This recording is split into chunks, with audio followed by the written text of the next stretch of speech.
Hi, everybody. I'm Brian Sterling. And I'm Susan Shaw. We do have crews all over Portland talking to those who narrowly survived. And we continue our live coverage with 24 Hour News 8's Marley Ginter, who is on the ground field anchoring from storm-ravaged Portland tonight. Marley, what are you seeing?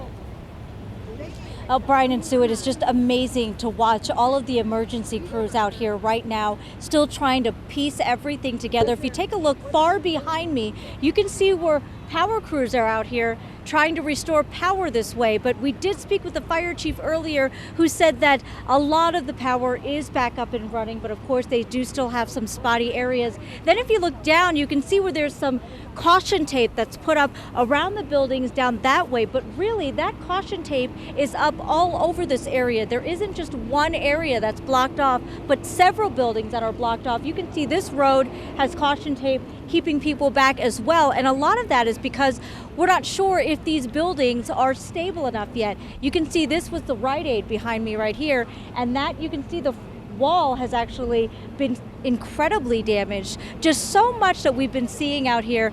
It's just amazing to hear some of these stories. I want to walk right now over to Ken Coker because he actually has been speaking with people all day long as well, hearing just an incredible story of survival, Ken. Yeah, Marley, this is Chuck and Sue Burns. Now, they actually live in that greenhouse. Now, they were upstairs when this hit. Just tell us what happened, how this went down. Honestly, it was so fast. I was talking on the phone with my daughter-in-law, and she was saying how bad the rain was at her house, 2 miles away. And I said it wasn't even raining at our house, and the next thing I knew, it started raining. And then the rain didn't just come down, it started coming down sideways. And then our walls started to shake and pictures were falling off the... Yeah.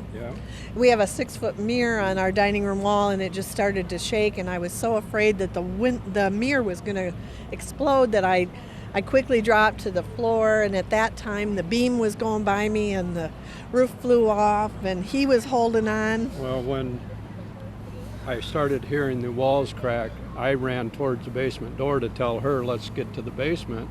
I got as far as the basement door, could only hang on to the knob and a chair beside it until the roof was gone, the walls were gone, and couldn't even open the door. And are you feeling anything? Is this, your roof is being pulled off?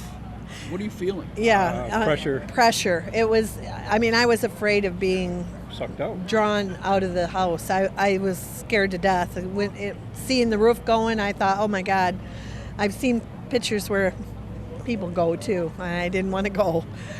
So. Now, you guys weren't hurt. I mean, you some minor injuries, right? A hurt ankle, a scraped hand.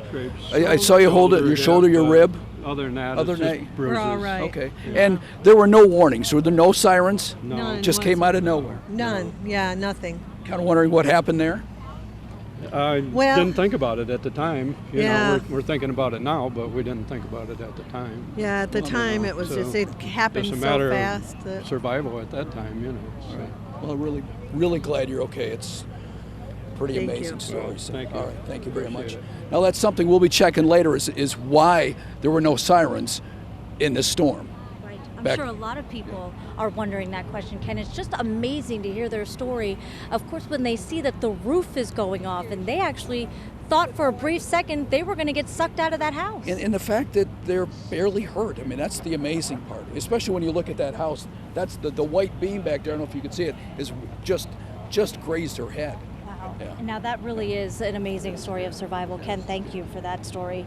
And you know, we have been telling you all day that there's been some sort of a controversy, if you could say, about whether or not this was actually a tornado or straight line winds that we've seen here. So I want to bring in Storm Team 8's meteorologist, Ellen Baca. I truly love hearing your assessment of all of this, especially with Storm Team 8's background and all of the experience that you guys have.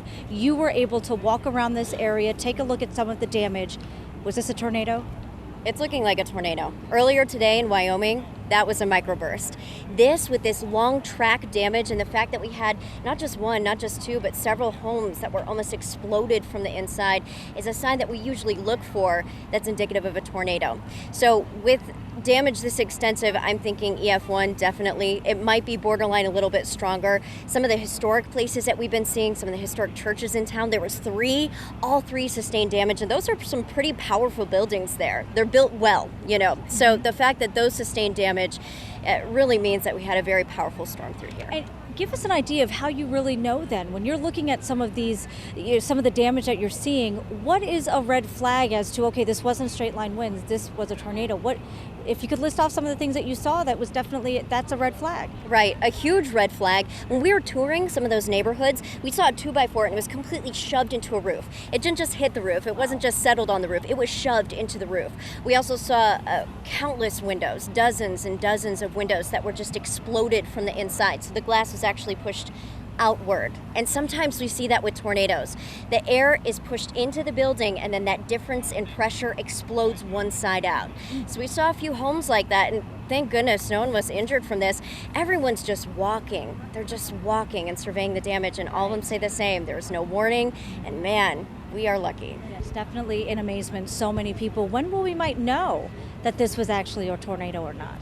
The National Weather Service is on scene already. I've been kind of talking with a few of them that have been looking at the preliminary damage, and they're thinking it is a tornado. However, the official ruling with damage this condemning is probably going to be coming down here shortly. Okay, then we will definitely look for that.